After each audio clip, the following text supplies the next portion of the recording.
Welcome to Sasi media. Bigg Boss 10 கிட்டத்தட்ட ஆரம்பிச்சாச்சுன்னு சொல்லிடலாம். இன்னும் ஒரு 2 வாரம் தான் இருக்குது. அதுக்கான ஒர்க்குகள் ரொம்ப மும்முரமாக போயிட்டுருக்கு. இந்த பக்கம் பார்த்தீங்கன்னா காமன் மேன் ஷோ மக்கள் மத்தியில் பெருசாக எடுபடலை, ஒரு மாதிரி டல்லாக தான் போயிட்டுருக்கு. நம்மளுமே வீடியோ போட்டால் பெருசாக யாருமே ரெஸ்பாண்ட் பண்ணுறது கிடையாது. ஏன்னா அதில் ஒரு சுவாரஸ்யம் இல்லை, அவனுங்க ஒரு மாதிரி கொண்டு போகிறானுங்க அப்படின்னு விட்டாச்சு. நமக்கும் அதுக்கேற்ற மாதிரி வேலைகள் இருந்தனால சரி அதை பார்த்துருவோம் அப்படின்னு சொல்லி போயாச்சு. இனிமேல் தொடர்ந்து வீடியோகள் வரும். ஏன்னா இப்போலேருந்து கொஞ்சம் ஆடியன்ஸ் நம்ம அப்படியே வீடியோ பார்க்க வச்சா தான் பிக் பாஸ் போடும்போது ஓரளவுக்கு நம்ம ஆடியன்ஸ் எல்லாம் சேருவாங்க. இப்போ பார்த்தீங்கன்னா ஒரு சில பேர் பிக் பாஸ்க்கு வர மாதிரியான ஒரு செய்திகள் வந்துக்கிட்டு இருக்குது. அது யார் அப்படின்னு பார்ப்போம். அவங்கெல்லாம் ரொம்ப முக்கியமானவங்களாக இருக்காங்க.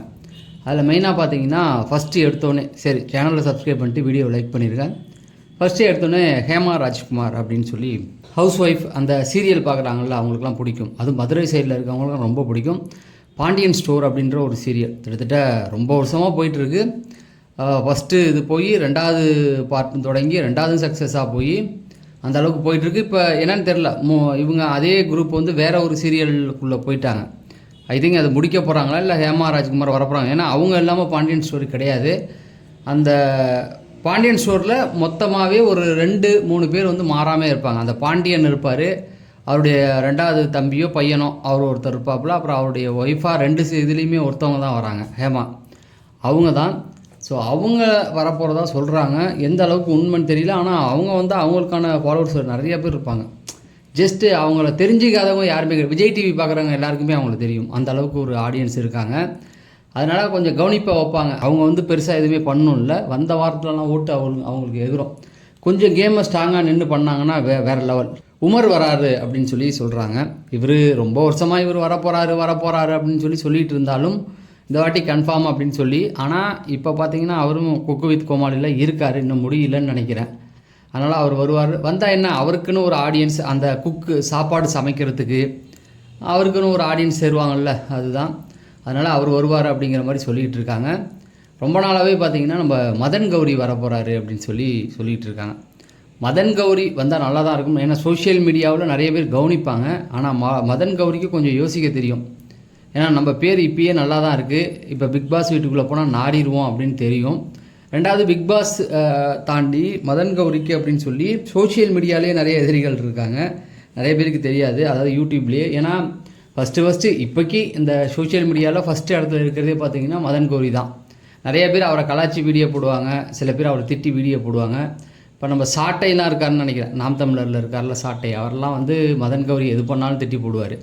2வது அவர் விஜயுடைய ரசிகர் வேறையா, இந்த மாதிரி நிறைய விஷயங்கள் இருக்குது.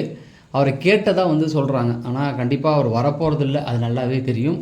அதே போல் இன்னொன்று விஜய் சித்து எல்லாருக்குமே தெரியும். அந்த ஃபன்னி வீடியோ போடுற ஆரம்பித்த காலத்துலேருந்து இன்னை வரைக்கும் நல்ல ஃபேமஸ். அதாவது யூடியூப்லலாம் நல்ல ரவுனி வந்துடுச்சு. அவர் எந்த அளவுக்கு வந்திருக்குன்னா, ஒரு படம் பண்ணுற அளவுக்கு. அவர் புள்ள பிறந்தப்போ 5 பைசா காசு இல்லாமல் இருந்தவரான். அந்த பிளாக் ஷீப்பில் இருக்கும்போது சொந்தமாக ஒரு இது வச்சு அதில் அவருக்கு நிறைய ரெவன்யூ ஜெனரேட் ஆகி இன்றைக்கி பார்த்தீங்கன்னா படம் பண்ணி டைரக்ட் பண்ணி படம் பண்ணுற அளவுக்கு போயிட்டார். கொஞ்சம் கமர்ஷியலாக இருக்கும் அப்படிங்கிற மாதிரி தான் சொல்கிறாங்க. அந்த ஃபன்னு அதை வச்சு தான். அவர் கூட இருந்தவர் ஏற்கனவே டிராகன் படத்தில் நடிச்சிருந்தார். அவருக்குமே நல்ல ஒரு ரீச் இருந்தது. அதனால் அவர் வருவாரான்னு தெரியல. ஆனால் அவருடைய பேரும் அடிபட்டுக்கிட்டு இருக்குது. இவங்க 2 பேருடைய பேர் ரொம்ப நாளாகவே அடிபட்டுக்கிட்டு இருந்தது. அதுக்கப்புறமேட்டுக்கு பார்த்திங்க அப்படின்னா ஃபரீனா பொறுத்த வரைக்கும் ஒரு நெகட்டிவ் ஷேடு உள்ளவங்க தான். அவங்கள எங்கே போனாலுமே நெகட்டிவாக பார்ப்பாங்க. ஏன்னா பாரதி கண்ணம்மா அப்படிங்கிற ஒரு சீரியலில் வில்லியாக நடித்து அவங்களுக்கு அந்த வில்லி இது நல்லா எடுபட்டு போய் அவங்கள வில்லியாக தான் பார்த்துக்கிட்டு இருக்காங்க. அவங்க வருவாங்களா மாட்டாங்களா அப்படிங்கிறது நமக்கு தெரியல. ஆனால் ஒவ்வொரு தடவையும் பிக் பாஸ் ஆரம்பிக்கும் போது கடந்த ஒரு 3-4 சீசனாக பார்த்தீங்கன்னா ஃபரீனான்றாங்க. பட் ஓகே, அவங்களுக்கும் கொஞ்சம் ஆடியன்ஸ் இருக்காங்க, அவங்கள ரசிக்கிறவங்களும். அவங்க வந்தால் என்ன, அந்த கேம் கொஞ்சம் சூடு பிடிக்கும் அப்படிங்கிற மாதிரி சொல்கிறாங்க. அதுக்கப்புறமேட்டுக்கு பார்த்திங்கன்னா இந்த சபானா இருக்காங்களா, அவங்களுடைய ஹஸ்பண்ட் ஆரியன் அப்படின்ற மாதிரி சொல்கிறாங்க.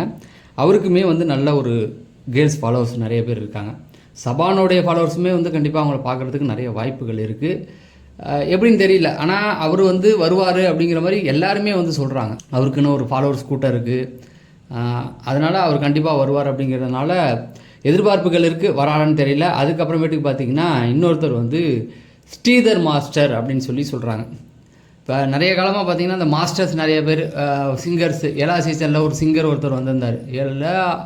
ஆமாம் 7ல் அந்த இவருடைய பையன் 7 8 ஒரு பையன் ஒருத்தர் வந்திருந்தார். மலேசியா வாசுதேவனுடைய பையன் ஒருத்தன் வந்திருந்தாப்புல. இப்படி சொல்லிட்டே போகலாம். ஒவ்வொரு சீசனில் ஒருத்தவங்க வந்துட்டு போகிறாங்க. அந்த மாதிரி இந்த ஸ்ரீதர் மாஸ்டர் வர போகிறதா ஒரு செய்தி, அவங்க பொண்ணு வர போகிறதாகவும் ஒரு செய்தி. ஏன்னா அவங்க பொண்ணு 2 சீசனாகவே அவங்க பேர் அடிபட்டுட்டு இருக்கு. ஏன்னா கண்டிப்பாக டான்ஸுக்கு ஒரு செட் ஆஃப் ஆள் தேவை. ஏன்னா அங்கே வீட்டுக்குள்ளே டான்ஸ் ஆடுறதுக்கு காலையில் ஏதாவது டான்ஸ் மாரத்தான் அது இது ஏதாவது பண்ணுறதுக்கு டான்ஸ் ஆடி கொஞ்சம் கலகலப்பாக வச்சுக்கணும் இல்லையா? அதுக்காக ஒரு மாஸ்டர் கண்டிப்பாக வைப்பாங்க. அவர் வரப்போகிறதாகவும் கன்ஃபார்மாக சொல்கிறாங்க. பார்ப்போம் அவர் என்ன பண்ண போகிறாரு அப்படின்னு. அடுத்தது பார்த்தீங்க அப்படின்னா பில்லாராம். இவர் சமீப காலமாக அவர் ரொம்ப ட்ரெண்டாக, நானுமே இவர் பெருசாக இந்த சோஷியல் மீடியாவில் இருக்கிறதுனால நான் கொஞ்சம் அதெல்லாம் தள்ளி வச்சுருக்கேன். ஏன்னா நம்ம அதுக்குள்ளே போனாவே நம்முடைய வேலை முடிஞ்சு போயிடுது அப்படின்ட்டு. அது ரொம்ப ட்ரெண்ட் ஆகிருக்கார். லாரி டிரைவர் அப்படிங்கிற மாதிரி சொல்கிறாங்க. இந்த குக்கர் வீடியோ போட்டு ரொம்ப ஃபேமஸ் ஆகிருக்காரு. அவர் உள்ளே வரப்போகிறதா சொல்கிறாங்க. ஆனால் அவர் என்ன சொல்கிறாருன்னா, அவருக்கு பிக் பாஸ்னே என்னன்னு தெரியல, அதோட ப்ரொமோனா என்னன்னு தெரியல, எதுவுமே தெரியல. அவரை கூப்பிட்ருக்காங்க தான் அவரே சொல்கிறாரு. எனக்கு பிக் பாஸ் எல்லாம் தெரியாதுங்க, என்ன எதுக்கு கூப்பிட்டாங்கன்னு தெரியலன்னு வேறு சொல்கிறாரு. அதுக்கப்புறம் இன்னொன்று சொல்கிறாரு, லாரிக்கு டியூலாம் கட்ட முடியாது, நான் வந்துட்டேனா அப்படின்ற மாதிரி சொல்கிறாரு. அப்பாவித்தனமாக பேசுகிறாரு. எந்த அளவுக்கு எடுபடுன்னு தெரியல. ஏன்னா போன வாட்டி அந்த மாதிரி நம்ம இவரெல்லாம் அப்பாவித்தனமாக பேசியிருக்காரு. அப்பாவின்னு தான் நினச்சிக்கிட்டு இருந்தோம். அந்த கருப்பா குள்ளமாக ஒருத்தன் வந்திருந்தான்ல, ஆனால் உள்ளே பொண்ணுங்கள்கிட்ட தான் விளாண்டுக்கிட்டு இருந்தான். சரி பார்க்கலாம் அவர் என்ன பண்ணுறாரு, என்ன நடக்க போகுது அப்படின்னு. அடுத்தது இன்னொருத்தர் இந்த புவியரசன் அப்படின்னு சொல்லிட்டு இருக்காங்க. இவருக்கும் ஒரு ஃபாலோவர்ஸ் இருக்காங்க. ஆனால் இவர் வருவாரா இல்லையா அப்படிங்கிறது தெரியல. இவருடைய பேரும் அடிபட்டுக்கிட்டு இருக்கு. அதுக்கப்புறமேட்டுக்கு இந்த ஹார்ட் பீட்டு சீரியலில் இருந்தாங்க இல்லையா, சீரீஸு, அவங்க அந்த இதில் உள்ளவங்க வராதா சொல்கிறாங்க. மகாநதி சீரியல் இதில் நடித்தவங்க அப்படின்னு சொல்லி ஒவ்வொருத்தவங்க பேராக வந்துக்கிட்டே இருக்குது. ஆனால் சேனல் என்ன பண்ணிட்டாங்க அப்படின்னா, முக்கியமான அந்த சீரியல்லாம் முடிச்சுட்டு அந்த இடத்த ஃப்ரீயாகி வச்சுக்கிட்டு இருக்காங்க. நம்ம தான் இங்கே ஆர்ட் செலெக்ஷன் அப்படி இப்படின்னு போயிட்டுருக்கு. இது மட்டும் இல்லை, இன்னும் நிறையருடைய பேரும் தொடர்ந்து வந்துக்கிட்டே இருக்குது. இவங்கெல்லாம் வரப்போகிறாங்க அப்படின்னு நம்ம முதல்லே சொன்ன மாதிரி வரும். இதில் கண்டிப்பாக ஒரு 2-3 பேர் கண்டிப்பாக இருக்கிறதுக்கு வாய்ப்பு இருக்குது. அதில் எந்த மாற்று கருத்தும் இல்லை. அடுத்தடுத்து பேர்கள் வந்துக்கிட்டே இருக்குது. நீங்கள் சொல்லுங்கள், நம்ம காமன் மேன் ஷோக்குள்ளே பார்த்தா அதுக்குள்ளே என்ன நடக்குது அதை போடலாமா, இல்லை அடுத்தடுத்து இதுக்குள்ளே யார் வரப்போகிறா அப்படிங்கிறத பற்றி பேசலாமா அப்படிங்கிறதையும் கமெண்ட் செக்ஷனில் சொல்லுங்கள். தொடர்ந்து நம்ம வீடியோ போட்டுக்கிட்டே இருப்போம். அதை தெரிஞ்சுக்க நம்ம சேனலை சப்ஸ்கிரைப் பண்ணிட்டு வீடியோ லைக் பண்ணுங்கள். நம்ம அடுத்த வீடியோவில் சந்திப்போம். நன்றி.